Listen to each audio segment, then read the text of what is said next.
15 years with Hawthorne Interiors. I used to think I'd seen everything this company could throw my way. I'd watched it grow from a small design studio in Portland's Pearl District into a luxury interiors brand, serving five-star hotels across the country. I was there from the start, the person clients called before a project even went wrong. I knew every architect's quirks, every procurement director's habits, and could tell when someone truly needed help instead of just another quote. That morning, I arrived early, as always. Portland rain tapped softly against the glass panels, each droplet catching the dull gray light. I brewed my coffee, opened my inbox, and saw an urgent meeting notice from the board. The subject line had only 4 words: New Strategy Update. I assumed it was routine until I stepped into the conference room. The air felt different. A line of strangers in dark suits sat along the table, faces unreadable. At the head stood a young woman with her black hair neatly pinned and a slate gray suit that matched her tone. "My name is Clara Mendez," she said. "I'm the new commercial director at Hawthorne, from Ardent Group." Ardent Group, the conglomerate that had acquired us 3 months ago. Ever since, things had shifted. Fewer meetings, more spreadsheets. Clara spoke with sharp precision, the cadence of someone trained in New York boardrooms. "We need to modernize our structure," she said, clicking to the first slide. "Costs are expanding, and compensation no longer reflects productivity. Ardent has therefore decided to realign salaries and commissions under the group's new model." She paused, scanning the room. No one spoke. I opened the packet she handed out. The numbers were surgical: my base salary slashed by 40%, commissions reduced by half, and my health plan downgraded to senior associate tier. Fewer benefits, fewer rights. I looked up, steadying my voice. "Clara, can you clarify the adjustment criteria? I've led top company revenue for 8 consecutive years, and my team consistently exceeds target." Her smile barely curved. "We're not here to discuss the past, Rebecca. This is about the future. Your previous earnings no longer align with our modern framework." Modern framework. I knew what that meant. A model with no place for people like me. Those who built everything on trust, relationships, and human instinct, not behavioral analytics dashboards. "I expect your support," she continued smoothly. "Everyone will need to adapt." "Is there a transition period?" I asked. "Effective immediately." The words hit harder than I expected. The black and white print blurred for a second. 15 years of late flights, last-minute redesigns, weekends fixing specs with engineers, all reduced to one word: obsolete. I closed the folder and stood. "Thank you for the clarity," I said. Her brows lifted, just slightly. Maybe she'd expected pleading or negotiation. Instead, I offered my hand. "Good. Luck with your new plan." Her handshake was cold, firm. As I walked out, I heard her say quietly to her assistant, "Some people will never adapt." That afternoon, I sat by my office window, watching the Portland rain grow heavier. I thought of our first day. 12 of us, no systems, no analytics, just people who believed in the craft. I opened my drawer and pulled out a photo from our 10th anniversary party. Bright faces, unfiltered joy. Beside it lay a fountain pen a client had given me after our first completed project. I placed both inside a cardboard box. When I left the building, I caught sight of Clara through the upper floor glass, her reflection fractured by rain and light. I knew what she was thinking. One veteran gone. The system runs smoothly. I set the box on my car seat and started the engine. In the rearview mirror, Hawthorne's building receded into the wet blur of evening lights. I wasn't angry, just hollow. Yet deep down, I knew one thing: the relationships I built, the trust I earned. No system could erase that. The road ahead was slick with rain, but I drove on, without looking back. I didn't know what came next, only that an era had ended, and I had no intention of letting it end like this. I arrived at the office early the next morning, though I knew it wouldn't be for much longer. There was no official announcement, but everyone understood what was happening. The air in the hallway felt heavy, like a thin layer of dust settling over everything. Colleagues who once greeted me every morning now only nodded slightly, their eyes sliding away as I passed. I could hear soft whispers between cubicles, fragments like I heard, or apparently, that faded into silence the moment I got close. My office was at the far end of the third floor, its glass wall overlooking the Willamette River. From there, I had spent hundreds of late nights on the phone with clients until my voice went hoarse. Now, only silence remained. I opened the drawer and began taking things out, one by one. The old silver Parker pen, the porcelain mug with the Hawthorne logo, the notebook filled with messy, handwritten notes. I packed them carefully into a cardboard box, trying not to think too much. The door opened. Eric, the chief financial officer and an old friend, leaned against the frame, looking tired. "Claire is calling a private meeting with the board," he said quietly. "She's planning to replace the entire senior leadership team." I gave a faint smile. "I guess I'm last on the list." He nodded. "I tried to tell them your accounts bring in nearly 40% of our commercial revenue, but they want to refresh the company image. You know, younger faces, data-driven strategies, all that talk." I closed the box and lifted it. "Don't worry, Eric. I'm not planning to stay just to become a symbol of the past."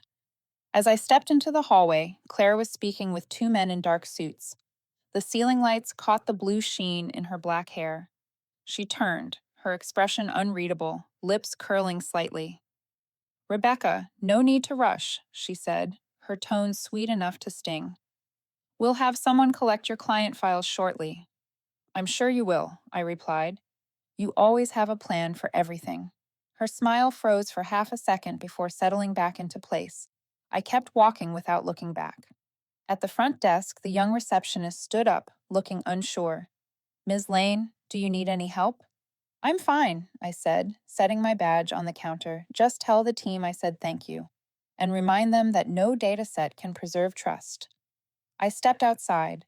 The Portland rain hadn't stopped, but it had softened. I opened my umbrella and stood for a moment, watching the glass building reflect the gray sky. 55 steps from the door to the parking lot, I counted each one. Every step felt like peeling away another layer of memory. As I unlocked my car, my phone buzzed. A message from Mark Reynolds, the procurement director at Mason Hotels Group. My most loyal client for over a decade, he wrote, "I heard Hawthorne's changing management. Are you still handling our account?" I stared at the text for a long moment. Memories surfaced. Late night, video calls adjusting color tones, site visits to check wood finishes under real light. Mason Hotels wasn't just another client. I knew their spaces, their rhythm, even the way Mark liked his coffee. I typed slowly, "Not for much longer, but I'm still here if you need someone who knows your projects by heart." I set the phone down and started the engine. Rain drummed softly against the windshield, steady as a heartbeat. In the rearview mirror, Clara was still there, standing by the upper floor window, arms crossed, watching the parking lot, not out of curiosity, not out of concern, but as if to make sure I was truly leaving. The road ahead was slick with rain as I turned toward the highway. I drove slowly, feeling both hollow and strangely free. I'd spent half my life keeping that company standing, and now they saw me as excess weight. But what they didn't understand was this. What I carried couldn't be boxed or filed away. It lived in my mind, my heart, and my contact list. At the red light, the glow reflected on the wet asphalt like a streak of liquid fire. Across the street was the cafe where my team and I met every Friday. Through the window, I saw two of my younger staff hunched over their laptops. They didn't see me, and I had no intention of going in. It was time for them to write their own chapter. When the light turned green, I made a left toward the Fremont Bridge. The city stretched out beneath the rain, lights blurring into mist. I didn't know what tomorrow would bring, but somewhere deep inside, a quiet spark flickered, a sense that this wasn't the end. Maybe I'd start again, somewhere new, where experience and trust still meant something. I pressed the accelerator, leaving the glass tower fading in the mirror. No tears, no anger. Only a silent resolve forming within me, like Portland rain, steady, unending, and unstoppable. 2 weeks later, my apartment was still cluttered with unopened boxes. I wasn't used to waking up without a meeting on the calendar, without a list of clients to call, without a countdown timer to the next presentation. I kept making coffee, opening my laptop, then closing it again. 15 years of habit don't disappear easily. On the 14th day, an email arrived with the subject line, Need to meet M. Everett. I recognized the name. Michael Everett, CEO of Everett Design Group, is a young firm in Seattle. I'd met him at the National Interior Design Conference last year. He was 38 then, sharp, fast-talking, full of bold ideas, and he'd asked me a question I never forgot. How do you make clients trust you, not just buy from you? I told him, trust doesn't come from words. It comes from remembering their daughter's birthday. He laughed, and we've kept in touch since. The email said, "Heard you left Hawthorne. I'm looking for someone to lead our sales division. Can we meet?" That afternoon, I drove nearly 3 hours to Seattle. Everett's office was in a red brick building overlooking the bay. No fancy reception, just a few sample panels on the wall and the faint smell of fresh paint. Michael greeted me with a firm handshake. "I still remember your answer from last year," he said, motioning me to sit.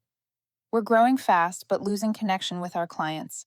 I need someone who knows how to build relationships, not just present data." "I'm not great at tracking KPIs," I said, "but I know why clients stop picking up the phone." "Good," he smiled. "I don't need anyone who's great at presenting. I need someone who knows how to really listen." We talked for 2 hours. Michael laid out his expansion plan into the hotel and commercial sectors, the very areas I'd once overseen at Hawthorne. He offered me the role of head of sales to rebuild the process from the ground up. "No interference, just results," he said. I had one condition. I want full control over my team, and no software talking to clients on my behalf. He nodded immediately, like he'd been waiting for that answer. Driving back to Portland, the sun dipped behind the mountains, spreading amber light across the highway. I felt lighter.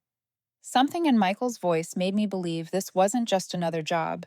It was a chance to prove that experience and instinct still had a place in a world ruled by spreadsheets.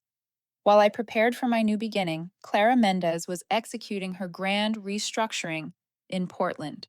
I heard through old colleagues, half the sales department was laid off, replaced by recruits from New York. She called the campaign Data First. Every transaction digitized, every client reduced to a CRM profile where calls and emails were graded by algorithm. She told the press that Hawthorne was entering the age of automation. Those who stayed said Clara avoided direct client interaction. She believed algorithms understood people better than people themselves. I wasn't surprised. To her, data was everything. To me, data was only the beginning. The following week, I received the keys to Everett's small office in Belltown. It was just me and two new hires: Liam, a 27-year-old former interior designer, and Sophie, a recent graduate, bright and eager. I pinned a map of potential clients on the wall and hung an old photo of my Hawthorne team beside it. "Why keep a picture from your old company?" Sophie asked. "To remember that every success starts somewhere else," I said, "and to remind us that every client is a story, not a number." I called a few contacts, not to pitch, just to check in.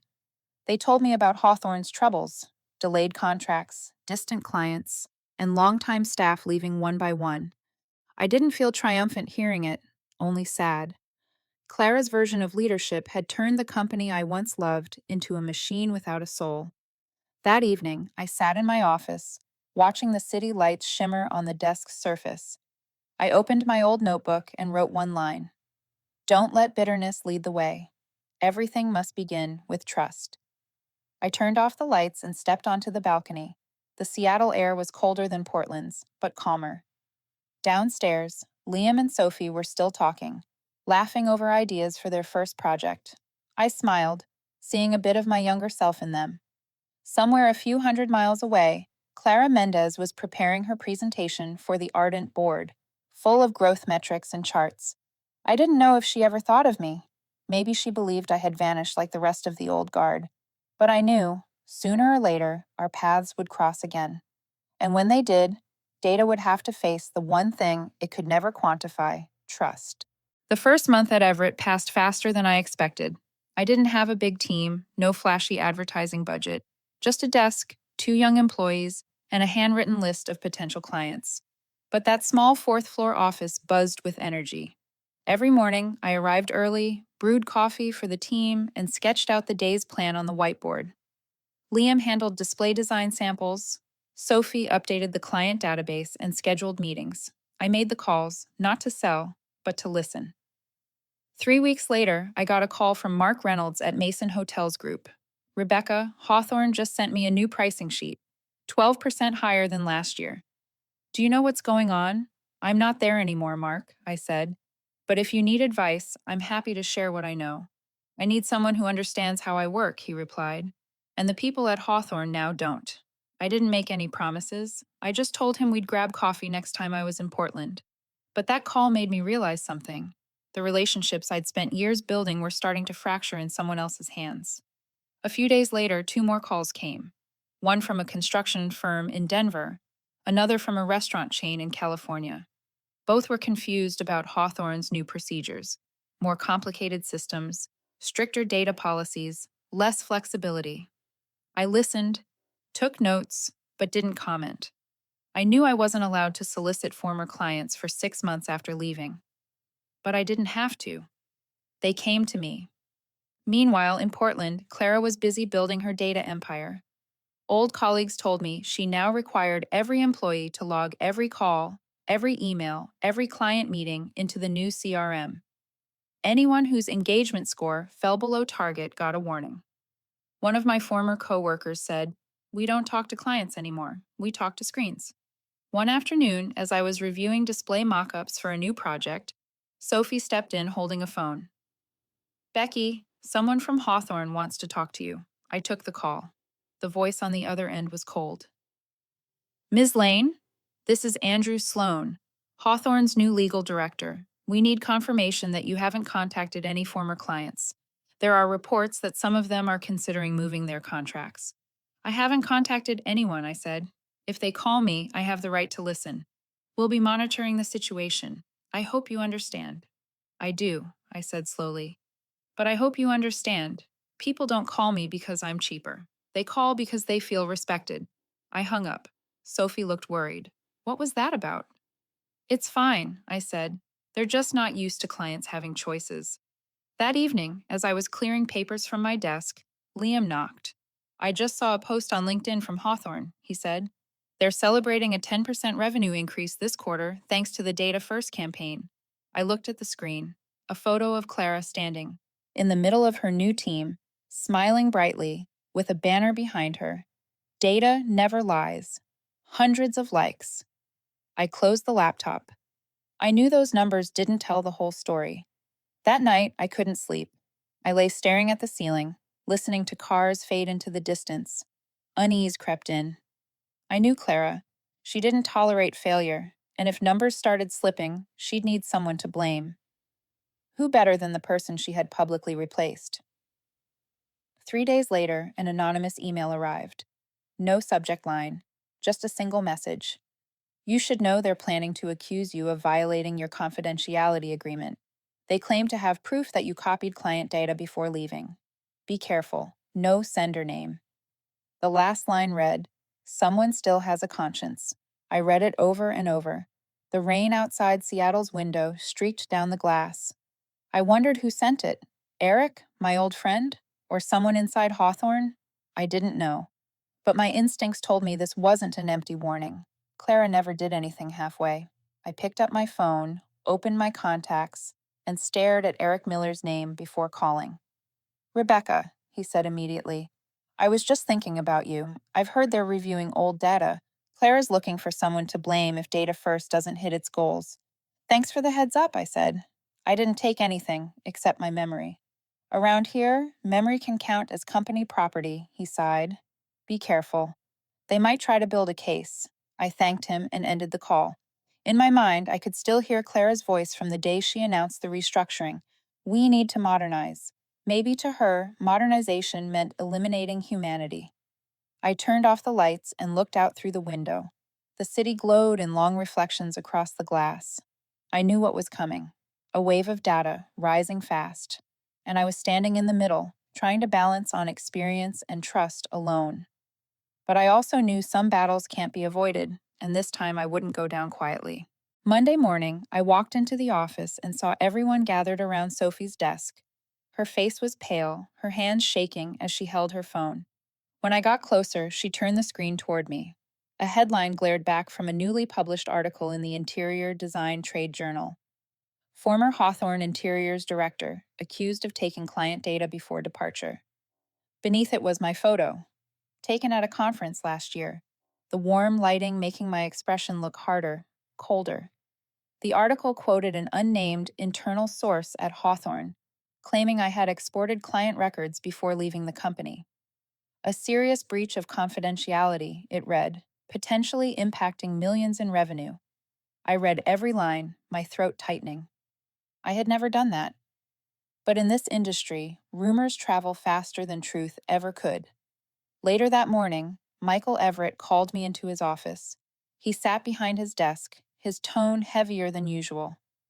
"Rebecca, I believe you," he began. "But the board is concerned. We have to conduct an internal review to make sure there's no legal exposure." "I understand," I said quietly.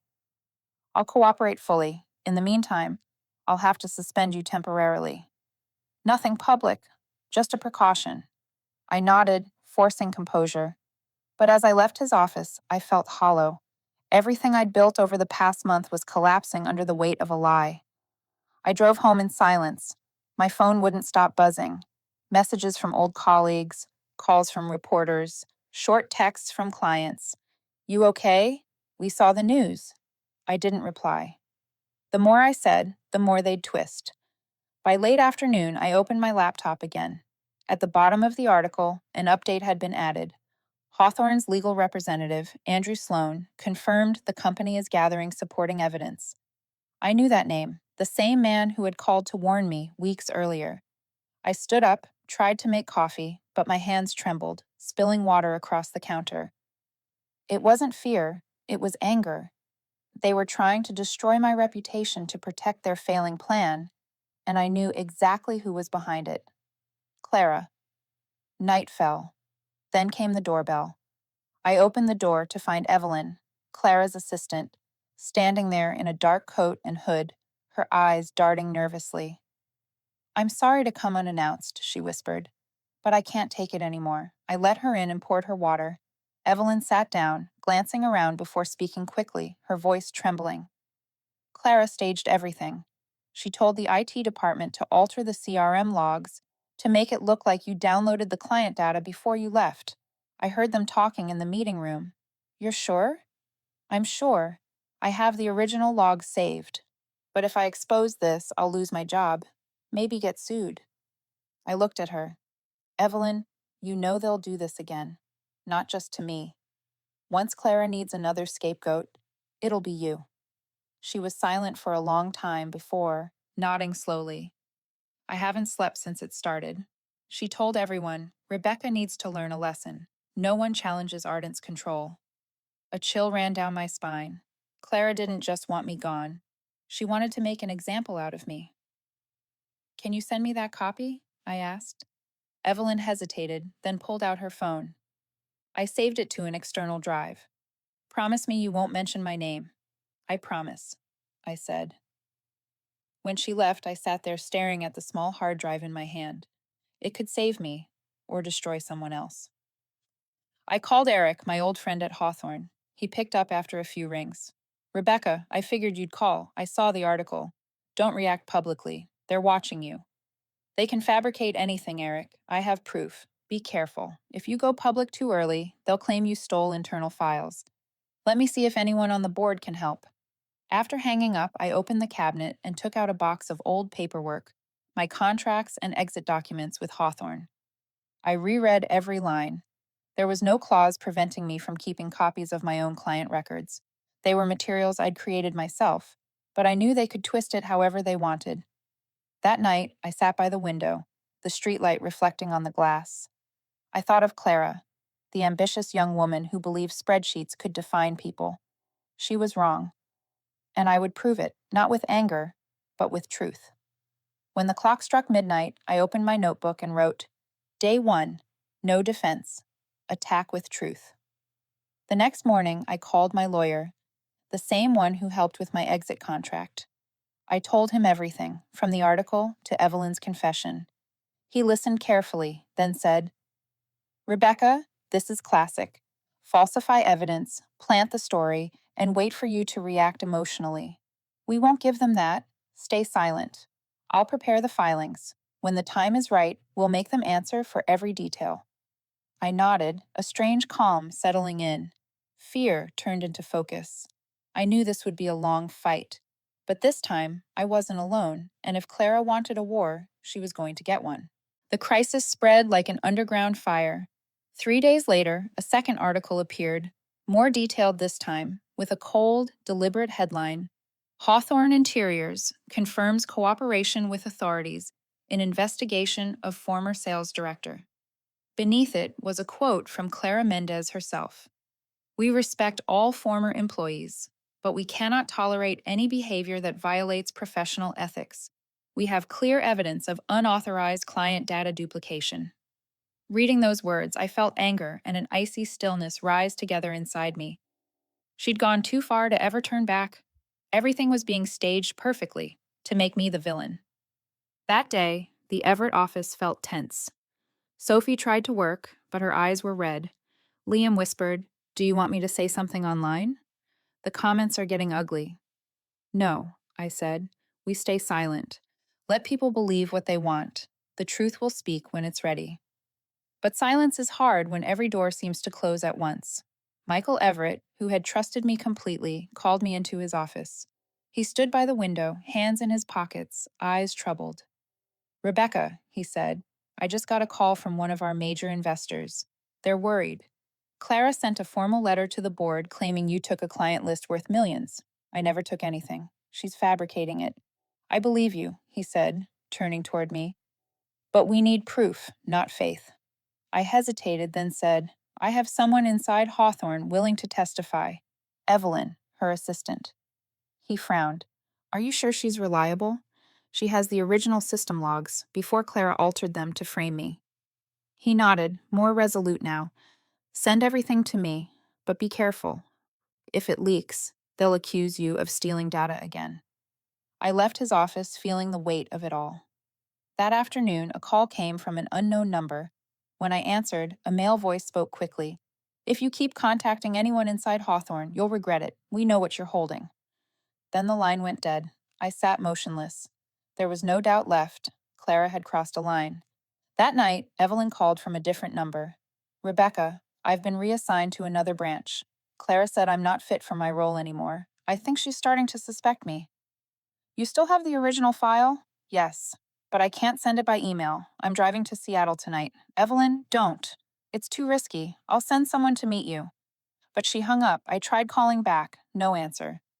That night, I sat by the window, watching raindrops trail down the glass. Worry built in my chest. Part of me wanted to believe she'd reached safety. Another feared she was already being watched.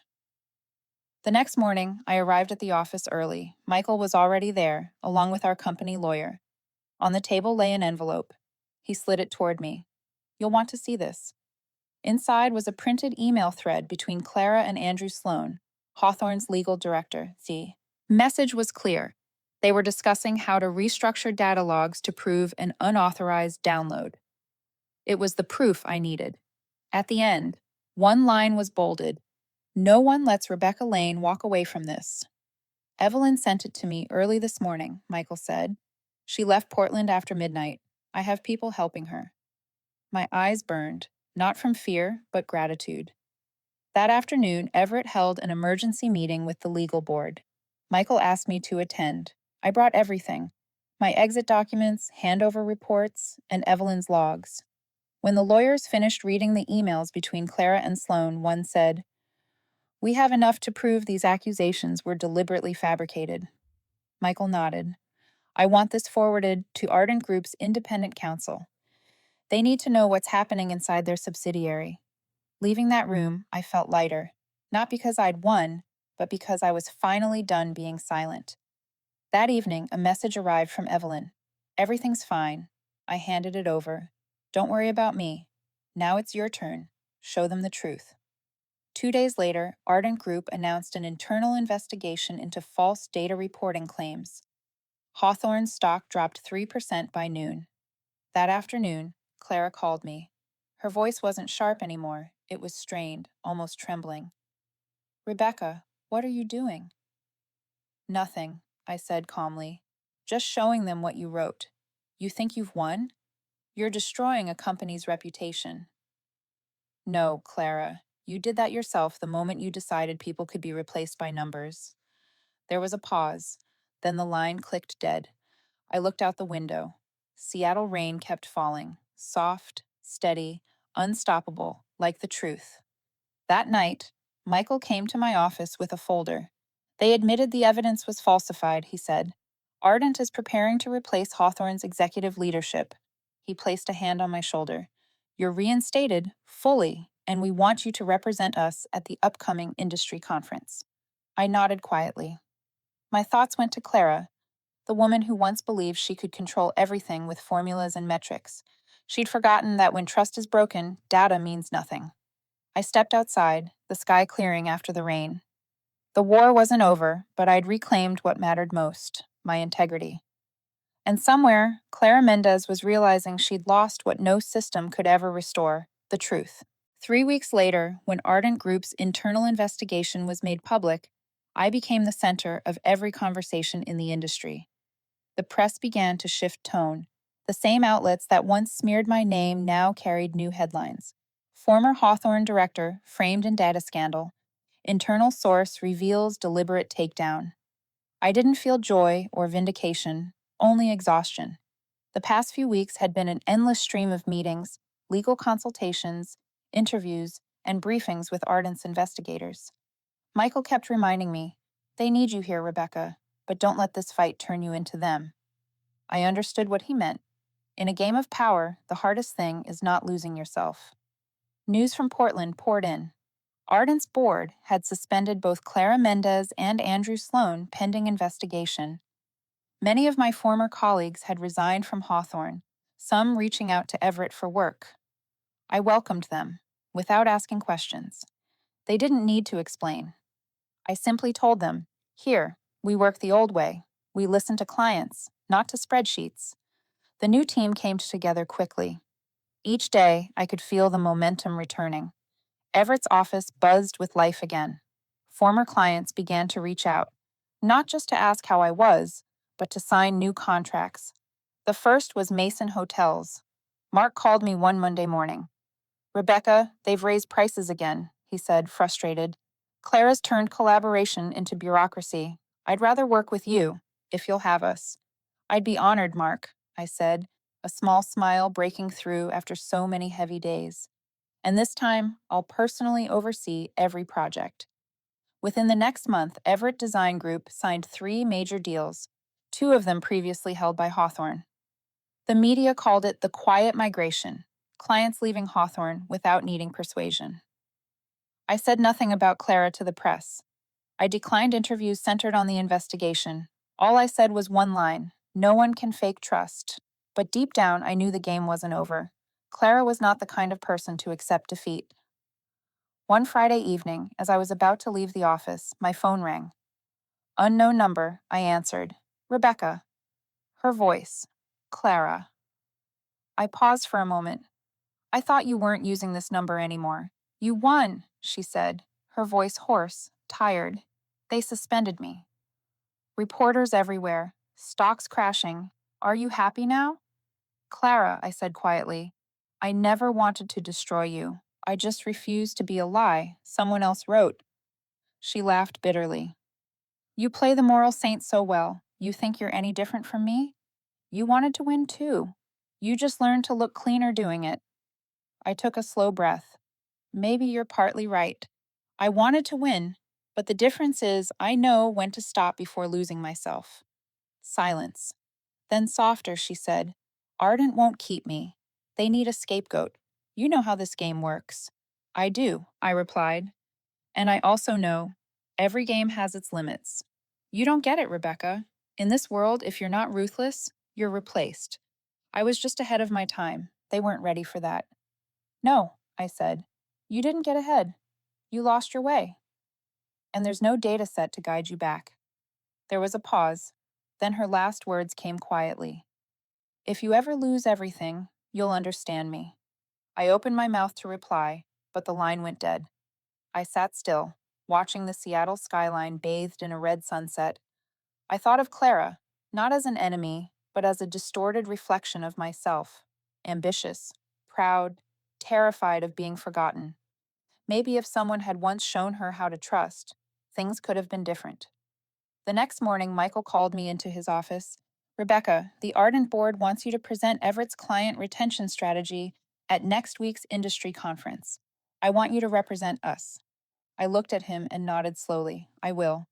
But I don't want it to be a speech about success. I want to talk about trust, the thing everyone seems to have forgotten. He smiled. That's exactly why I chose you.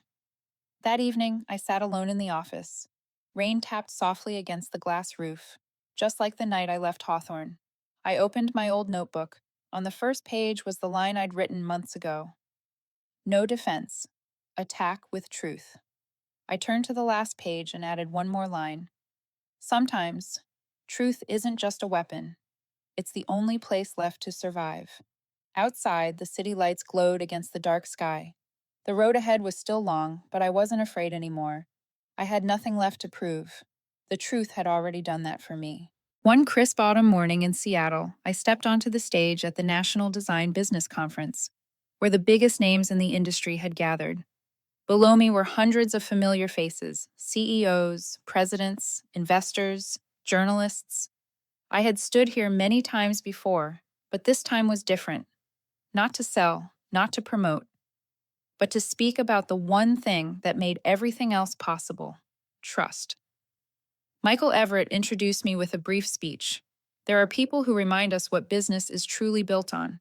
Not numbers, but people. Rebecca Lane is one of them. When he stepped aside, the stage lights fell on me. I took a deep breath. The noise around me seemed to slow. Then I began.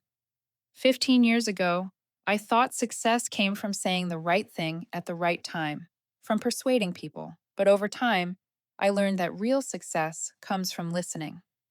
Listening to your clients, listening to your team, and listening to your own conscience. I paused. The room was silent. We live in the age of data, and that's wonderful. But if every decision is made from spreadsheets alone, we forget that numbers don't thank you, and they don't forgive you when you break your word. A few heads nodded. I continued, steady and clear. I once worked for a company where data became a god. Every action was scored, every relationship reduced to a formula. And what did they lose? The one thing no system can measure: trust. I looked directly into the crowd, but I also learned this: trust can be rebuilt if we dare to put people back at the center. When I finished, the applause started softly, then grew stronger, echoing through the room. I didn't look for faces. I just knew someone out there truly heard me. Afterward, dozens came to shake my hand.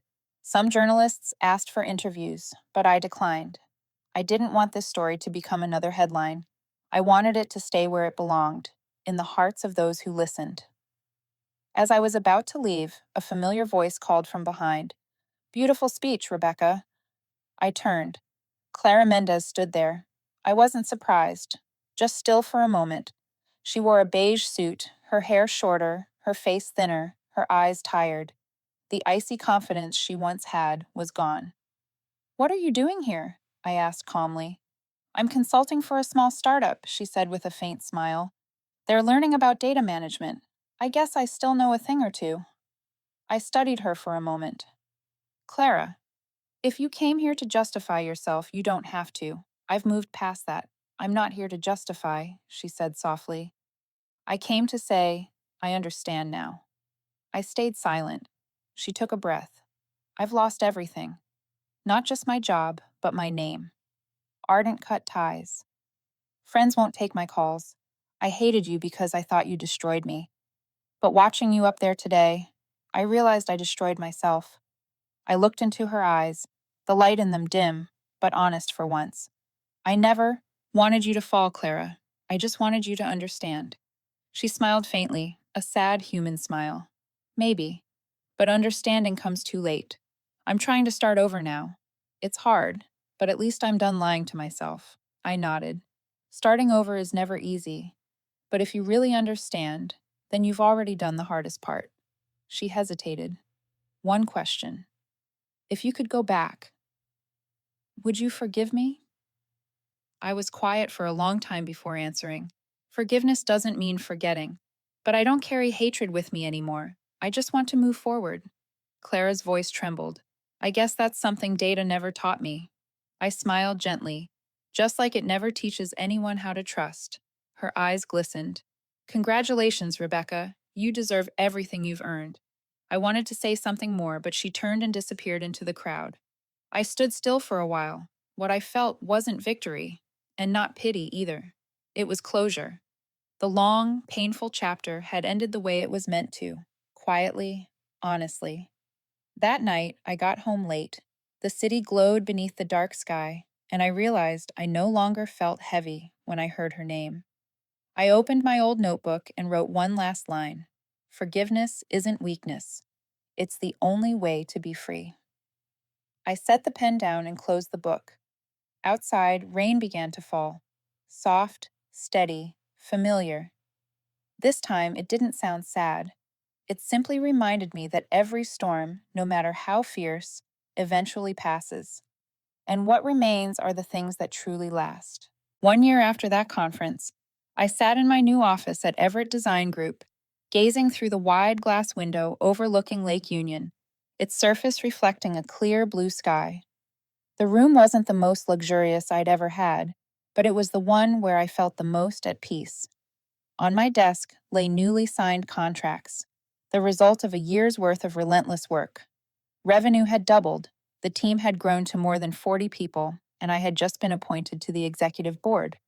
Michael Everett knocked and stepped in, holding 2 cups of coffee. You know, he said, setting one down. When I hired you, I only hoped you'd help us keep our clients. But you brought us far more than that. I smiled. Don't flatter me. We just did what this industry should have done long ago. Put people back at the center. He nodded, then sat down. Did you hear the news this morning? I shook my head. Ardent Group just announced it's selling all of Hawthorne's shares. They said, the digital transformation strategy no longer aligns with current priorities. I stayed silent.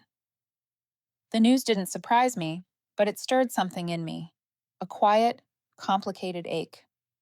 Hawthorne, the place where I'd spent 15 years of my life, the place that had once felt like home, was now just another number in a corporate acquisition. Michael went on. Apparently, a group of local investors is buying it. They want to bring the company back to craftsmanship and service values. He smiled. Sound familiar? I nodded softly. The circle closes. After he left, I sat for a while, staring at the client map on the wall. Red pins marked new projects spreading across the country. I opened a drawer and pulled out an old photograph, the Hawthorne team from 10 years ago, laughing freely at the camera. I placed it next to a small wooden clock, a gift from an old client. Both reminded me that every beginning has value, even if it doesn't end the way we imagined. Later that afternoon, as I was preparing to leave, Sophie entered. Becky, she said, someone's here to see you. No appointment. Name? She said her name is Clara Mendez. I paused for a second. Send her in. A few minutes later, Clara walked through the door. She looked completely different. Her long hair was now cut to her shoulders, her outfit simple, her sharpness replaced with quiet composure. But her eyes, they still held light, softer now. I didn't think you'd agree to see me, she said, hesitant. I have no reason not to. She smiled faintly, glancing around the office. It's beautiful. It feels real. I like things that are real, I said. Clara sat down, her hands clasped. I'm consulting for a small firm now. No reputation, no power, but maybe that's what I needed. I wanted to thank you, not for forgiving me, but for not tearing me down when you could have. I stayed quiet for a moment. I never wanted to destroy anyone. I just wanted the truth back. She nodded. I know. I've learned that lesson. Painful, but necessary. Now I'm trying to teach young teams how to work with integrity. Maybe that's how I make things right in my own way. I looked at her and saw a different woman from the one who once stood across the table years ago. No armor, just someone who had fallen hard and was finding her way again. I'm glad you found your path, I said. Clara stood, offering a small, wistful smile. I won't take up more of your time. I just wanted to tell you, I understand now what you meant that day. Data doesn't forgive, but people can. She turned and left. I watched until the door closed, feeling something inside me ease, as if I'd finally set down a stone I'd been carrying too long. As dusk fell, I walked along the harbor. The sun was setting, streaking gold across the water. I thought of what my daughter asked me not long ago. Mom, aren't you angry at them? The people who hurt you? I told her, no. If I stay angry, they'll live in my mind forever. But when I forgive, they disappear. She laughed and said, then you're going to live a long time. I laughed too, though my eyes stung. Maybe she was right. Forgiveness doesn't make you weaker, it makes you free. I looked back at the Everett Design Group building, lights glowing on the upper floors. It wasn't just a company anymore, it was proof that trust could be rebuilt from ruins with steady hands and honesty. Before leaving, I stopped by the reception desk. Beside a vase of flowers sat a small olive plant, one Sophie had brought back from a business trip. Its young leaves swayed softly in the breeze. I brushed my fingers across them and smiled. Keep growing, I whispered, like trust does. When I stepped outside, the city was alight. Over the Seattle night sky, faint stars began to appear. I took a deep breath, feeling completely present. No past pulling me back, no old anger weighing me down. And at last, I understood what 15 years had been trying to teach me. Success isn't about revenge or recognition. Success is when you can look back at everything and smile because you're still yourself.